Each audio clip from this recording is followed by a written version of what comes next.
mawa ya koyebisa bino ezali ke bokilo ya Joser Nyoka Longo oyo azalaka pasteur a violé moi na 13 ans na ville ya Kananga. Ba détail nango na commentaire ya Gilles Ngandola. Il paraîtrait que papa obozali komona papa ya mokolo auti ko violer moi na mwasi ya mukie ya 13 ans et sali pasi makasi mingi ya na ville ya Kananga noko okondima soki mukete. Papa obozali komona oyo kombo na ye Pasteur Kaval Kabeya Mukenge Chibundiji azana 74 ans ndenge bozali komona ye awa azali na église moko ya munene oyo ezwami na ville ya Kananga mwasi na yende mutu azali mama pasteur responsable oyo akumbelaka masolo awa na église yende bokilo ya artiste et musicien Joser Nyoka Longo. Cela veut dire ya Joser Nyoka Longo abala mwana na ye ya mwasi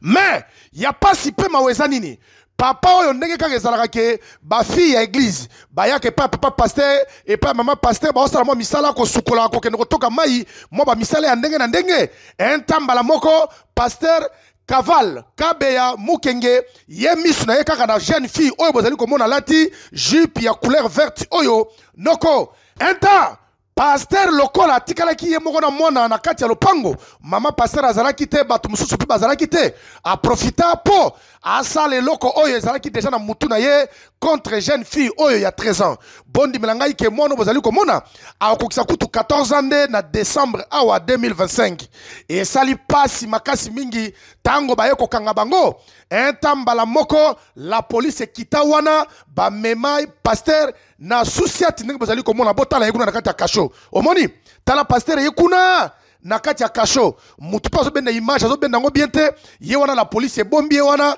sima ya koyoka ye koyoka mwana bondi melangai ke bamema mwana na hôpital basalisa mwana ba examen et bima penda ke mwana uti kozala violé et puis ya pasi pe mawa ezali ke papa oyo soi-disant pasteur Kaval Kabeya Mukenge atikela mwana mbala moko maladie ya VIH sida pasi mingi famille eleli boyeba ke na dossier oyo procureur de la République ya Kananga yende mutu asimbi masolo tu na maboko baluki par tous les moyens ba corrompre ye na bambongo po bakimisa pasteur Kaval Kabeya Mukenge boye ndimelanga ke procureur aboya atelemela makambo yango et selon ba journaliste ya Kananga pe population ya kotokuna balobi pasteur Kaval Kabeya Mukenge abanda kosala biloko banda kala bisika nyoso huta ezala na Goma ezala na Chikapa na Kinshasa lelo pe awa na Kananga auti kosala yango yazali spécialiste kaka ya bana mike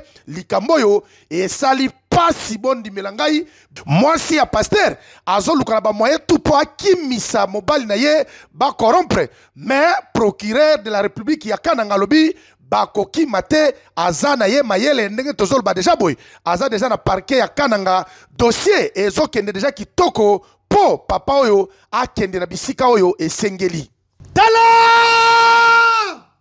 omoni nzambe na ngai il faut zala pena mutema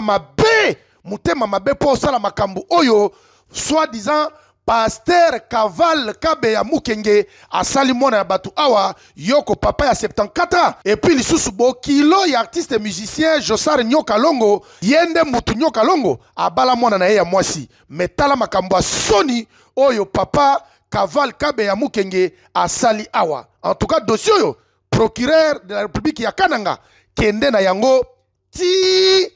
na suka penza na suka